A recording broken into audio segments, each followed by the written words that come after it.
The message from my wife Sophie arrived late on a Tuesday night while I was sitting in my home office. We had been married for 7 years, and over the past few months, I had noticed a distance growing between us.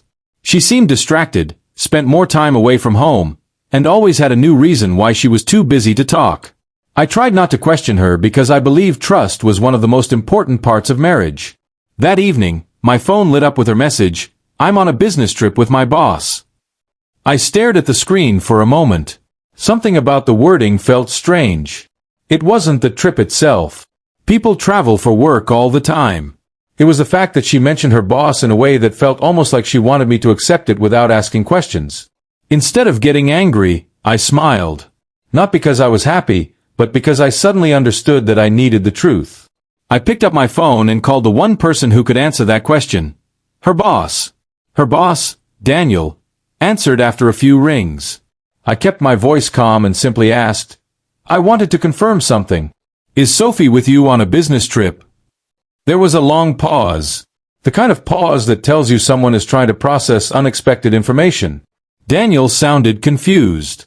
He told me that he was actually in another city and that no business trip had been scheduled. He also said Sophie had not mentioned anything about traveling with him.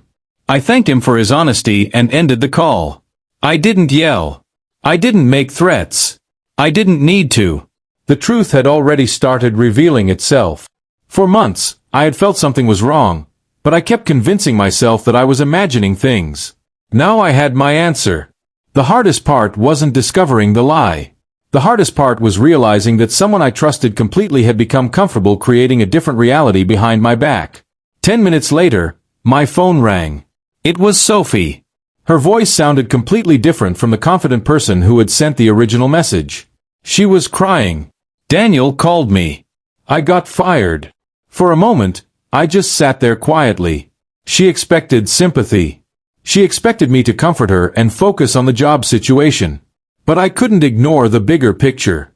I calmly replied, "Good. Now you're divorced too." There was silence on the other end. She asked if I was serious, and I told her that this wasn't about one phone call or one mistake. It was about the choices that led to that moment. She had risked her career, our trust, and our marriage by believing the truth would never come out. I wasn't celebrating her pain. I was accepting the consequences of decisions she had made. For the first time, Sophie realized that her actions had affected more than just one part of her life. When Sophie came home, she expected anger. She expected a confrontation. Instead, she found the house quiet. On the table was a folder containing the documents I had prepared after realizing our marriage had reached a breaking point. She looked at it and immediately understood that I had been thinking about this longer than she realized. She asked me when I stopped trusting her. I told her the truth. "I didn't stop trusting you in one moment. Trust disappeared little by little every time your words and actions didn't match." Sophie tried explaining that she never planned for things to become this serious. But I reminded her that serious consequences usually come from small choices people continue making. The trip wasn't the only problem. The lie was. The secrecy was. The fact that she believed I would simply accept anything was the part that hurt the most. That night, we finally had the conversation we had avoided for months. Sophie sat across from me at the dining table, and for the first time, she wasn't trying to defend every decision she had made. She admitted that she had been unhappy for a while but handled those feelings in the worst possible way. Instead of communicating with me, she created distance and convinced herself that hiding things would avoid conflict. I listened carefully because I knew our marriage had problems before that night. I wasn't pretending everything had been perfect. There were moments when I could have been more present, more patient, and more understanding. But I told her something I had learned the hard way. A difficult marriage can be repaired. A marriage built on secrets cannot survive. Sophie became emotional because she realized the damage wasn't only caused by the lie about the business trip. It was caused by every moment when she chose not to be honest. She had focused on avoiding one uncomfortable conversation while creating a much bigger problem. In the weeks that followed, Sophie tried to explain what had happened from her perspective. She admitted that she made choices she regretted and that she never considered how much those choices could affect our future. She said she thought I would always be there no matter what happened. That was the part that hurt the most. She had confused my patience with unlimited forgiveness. I told her that loving someone doesn't mean accepting anything they do.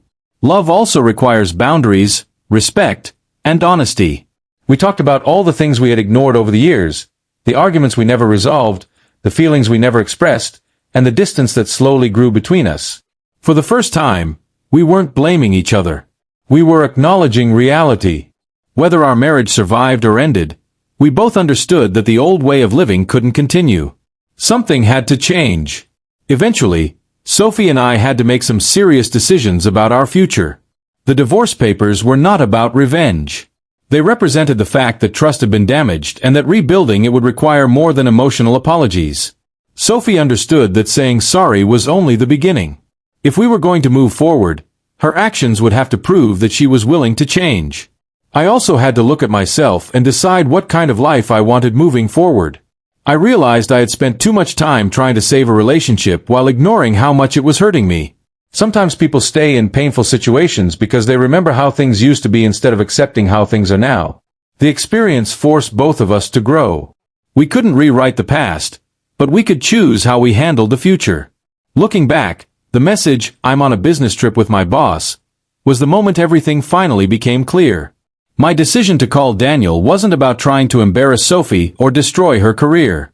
It was about finding the truth after months of feeling like something wasn't right.